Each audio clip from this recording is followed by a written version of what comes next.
are we supposed to know which is the right career for us? If we're to spend 40 to 50 hours a week, over 10,000 hours a year, we're going to want to choose a career that we're best at, one that we love. And with the average American changing their jobs up to 7 times during their lifetime, finding the right career as soon as possible will contribute to better health and help you live a richer and fuller life. The right career is out there waiting for you, and I'm going to help you find it. I'm Freddie Cochran. Welcome to California Careers. Welcome to another edition of California Careers. I'm Freddie Cochran, your host. We're in Long Beach, California today with attorney Janet Dockstader. Hello, Janet. Hi, Freddie. Hi, thank you for joining us today. Thank you for having me. I appreciate that. Good deal. What exactly is a family law lawyer? Well, we're attorneys that deal with mainly divorce issues, some paternity actions, and domestic violence issues. Okay, so you guys are exclusively family law in this office? We are. Okay. And there's how many attorneys are here? We have 7. 7 attorneys, okay. Let's go through what education is required to become a lawyer. Well, I think most ABA-approved schools, law schools, want you to have a 4-year degree. And then, of course, you go to law school and you receive your Juris Doctor. And then you take the state bar, the California State Bar. Okay, so one out of high school gets into a college. Can that be a junior college or a 4-year school? Does it matter what college we go to? Right out of high school? Yeah. No, it certainly doesn't matter where you start your career path, but ultimately the degree and your graduating will decide what law school you're going to be admitted to. Of course, the better grades you have in college and the more prestigious college you went to, the better law school you'll probably be admitted to. Okay, that's good advice. We want to make sure that we keep our grades high, our cumulative GPA high, so we have a better chance of getting into the law school of our choice. That's true. We're still, let's say we're still as a 4-year bachelor's degree. Can that degree be in anything? Is that right? To get into law school? It can be anything. Any major? Any major. Okay, we just, the goal is to graduate, right? And to keep your grades high. Yeah, I mean, with that said, I'm not on the committee that admits students into the law schools, but my understanding is it can really be in any area as long as you have your degree. Okay, good deal. Once we finish law school, is there a test we need to take to get into law school, the LSAT? There is the LSAT. Okay, what is that test? What are we doing there? Well, the LSAT is a test that, it's an analytical test, if I recall correctly. It's been some time since I took it. It's very similar to the SAT, if I remember correctly, when you're in high school. I think it's critical thinking, reading comprehension, that type of stuff. Absolutely, thanks for that. Yeah. So we get a score on that sucker. So now we've got a bachelor's degree, we got an LSAT score, and now we apply to law school. Well, right, and that is actually very important because your LSAT score combined with your GPA is what's going to determine whether the school of your choice admits you. Good deal. Any other bennies that we need? Maybe letters of recommendation, a resume to get that package together to get into the law school of our choice that you might recommend? Well, that is actually very important. When I was applying for law school, I remember looking at some different schools and talking to some different deans, and the advice that I got was to look at what the school really wanted. So one school in particular, I remember, loved having politicians coming out of their school. Oh, wow. And so they thought for kids who want to go to that particular law school, it would be very beneficial for them to really volunteer some time with the local politicians. I love it. Investigate the school of your choice, see what it is that can help your chances of getting in. Certainly doesn't hurt. All right, good deal. Let's talk about law school for a moment. What are they teaching us in there? How long is it and what's going on in there? Well, law school can be 3 or 4 years. If you're in the daytime program, which is full-time generally, then it's a 3-year program. If you take the evening program, which is ideal for those who need to work, then it's a 4-year program. Okay. That's what I'm familiar with. I don't know what other options are out there. There may be some other options, but those are the ones that I generally hear. Okay. I'm curious, where did you go to school? I went to Loyola Law School in LA. Okay. What about undergrad? UC Santa Barbara. Wow. Okay. Big schools. Big schools. Wow. Okay. Were you like the fraternity girl? Was it like party time, or was it just strictly? Do you have to put your head down? Is it grueling the experience? Is there time for beers at night, or? I was a sorority girl. You were. Okay. I was. I enjoyed UC Santa Barbara very much. Go Gauchos! Right. Yeah.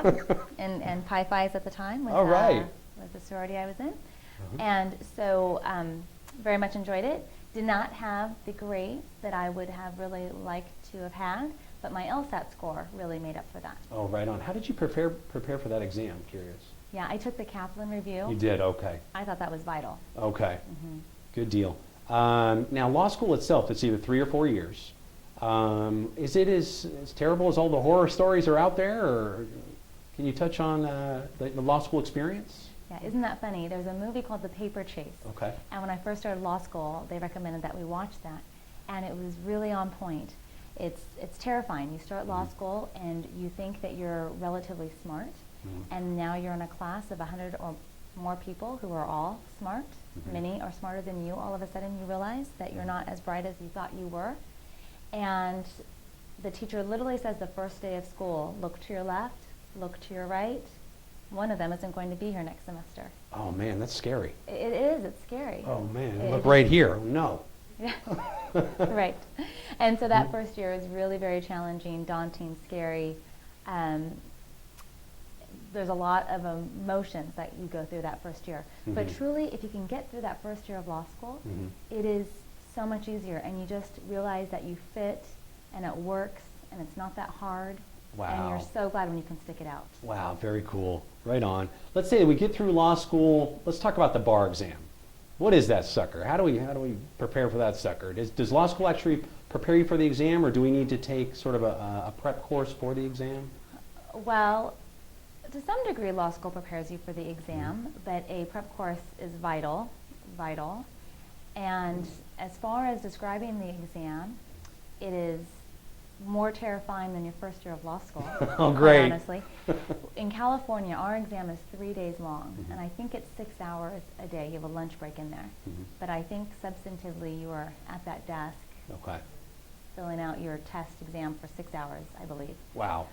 That is more than any other state in the nation, as I recall. Okay. New York, I think it's 2 days, and they are supposed to be almost as hard as California, but we are known as having really the hardest exam to pass. Wow. So with that said, the first day of the bar exam, it's really a crack up, because you end up having this line to the bathroom because everybody just feels like they're going to be sick any minute. I mean, it's just a big joke, and we all laugh about it after the fact. But that first, second, and third day of that exam, it's intense. Wow, 18 hours of an exam to become a lawyer, right? So we need 8 years of higher education, 18 hours of the bar exam. Any other requirements? Isn't there a moral character background check and a professional responsibility exam? There is all of that. Yes. Okay, so we got those hoops to jump through. Let's say we get our license, we're an official lawyer. How do we get a job? What do we do?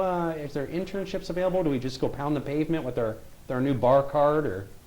Well, that's interesting. I mean, for me, I think what is really important is when you're in law school, that you really open up every door that you can peek your head in, kind of, because you end up with this law degree, but there are so many different areas of the law, and you really have to be true to yourself. I think you really have to have that conversation with yourself, figuring out who you are, what you're good at, what you're not good at, and really kind of define where you want to be.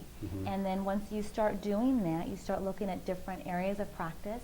And yes, I think you send out your resumes and you see if you can offer your time to go in and to kind of fill it out and see if that is sexy enough for you. Okay. And once you decide you're fit, then I think when you're graduating, you hope to have some interviews lined up through your school and have the opportunity to show your stuff and hopefully be offered a job after you pass the bar. Good deal. So in your school at Loyola, or I'm sure at other law schools, there's like a career development center that prepares you for the workforce that you would check in with, sort of explore the employment opportunities before you get out there? That is absolutely true, and I'm so glad you did your homework, because I wouldn't remember most of this stuff. Oh, but absolutely, and that career development center is really very important to utilize when you're a student.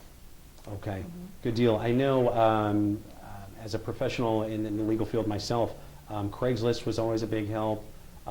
Different newsletters. Up north, it was the Recorder. In the back of the newspaper were job advertisements. Pounding the pavement might be another option. Well, it's absolutely an option, but knowing somebody that will help you either get a job in their office or in an office that they know and that they can recommend is really an ideal situation for somebody. And that's why when you're in law school, I think reaching out and making as many connections as you can is really very important. And look, it doesn't have to be with an attorney's office. It could be with a local politician or somebody else who is familiar with the attorneys in the area and can really help you open some doors. I like that. I've heard some of my colleagues have gone on to television or baseball or journalism, not necessarily the law. It sort of prepares you for different types of careers, Right. not necessarily. Was that your experience? Do you know any colleagues that actually branched out into other areas besides the law, or almost everyone stayed in the legal game? Gosh, I'm trying to think. I think everybody that I stayed in touch with stayed in the legal game. But you certainly can branch out. And when I first went to get my degree, it wasn't to practice law. I had no desire to practice law. Wow. And so for me, it was just knowing that it was really a very impressive degree to have. And whether you want to become the vice president of a bank or you want to, you know, I don't know what, I can't think of something else right now, but whatever it is business-wise, you are really making a statement when you have your law degree. I agree. Yeah, it prepares you for a diverse range of careers. Right. Very cool. Let's talk about a typical day as a family law lawyer. What are you guys doing around here? Well, a typical day for me would be going to court in the mornings. That could be just something to, you know, a quick appearance to set a trial date, or it could mean a very contentious and complicated hearing. So I can be there 15 minutes, or I could be there all day. Wow. If I come back to the office, then I'm generally meeting with clients and trying to prepare paperwork for the cases that I know I'm going to be appearing on soon. Okay, let's talk about a typical case. Is it exclusively family law? So we're dealing with like maybe divorce or the distribution of assets on the divorce, the custody issues, That's right. the restraining order with the crazy husband type of stuff. Right, that's right. Right? It's That's exciting. right. Well, it can be exciting. It really Drama. can. There's drama. I used to say it's really good dinner conversation Okay. because it used to just be so interesting. And if I guess if I sat down with somebody now and shared some of my stories, they would still raise their eyebrows and say, really, that happens? But it does. You know, you see really people's lives and how crazy we all are. Right. And you're in it. You know, you're their advocate. That's an emotional deal. I mean, love and with marriage, I mean, is enough. And then to have to break it off and distribute the property, does it ever get just so hectic that you're just like, ah?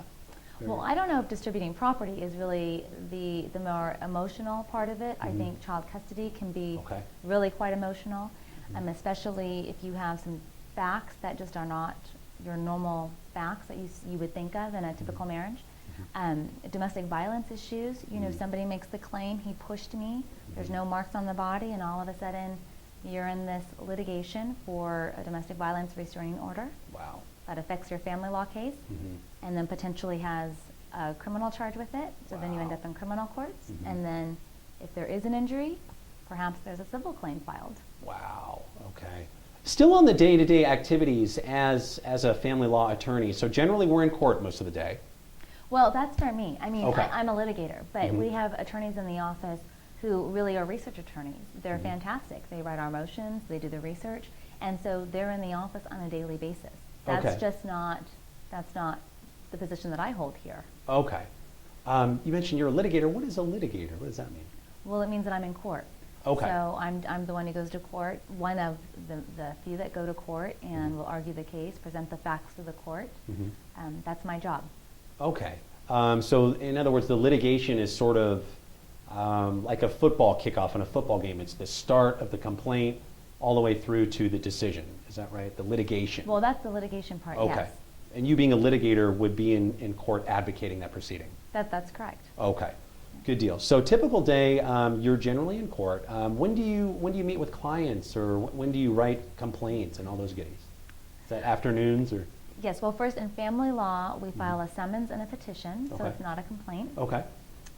And when I meet with my clients is typically in the afternoon. However, if we know that I'm not in court in the morning, or perhaps I'm in court in the afternoon and here in the morning, then we just fit the clients in when we can. Okay. So are you generally meeting with a team, like maybe assistants that help you with research or any other goodies, maybe a paralegal or a legal assistant during your day? Absolutely. How do those guys help you out? They are the nuts and bolts of my practice. Really? So, Okay. Yeah, they are vital to what I do. So what happens is I meet with a client. As soon as the client leaves, I have prepared a status memo as to what needs to be done and what our strategy is going to be. And my 2 assistants that will be on the case will come in and we will talk about what needs to be done and how timely it needs to be done. Okay. And what research perhaps needs to be done. Okay. And then that starts us off. Good deal. How many types or how many clients does, say, one attorney have generally? Is it like 5 clients, 100 clients? How many do you have at this particular time?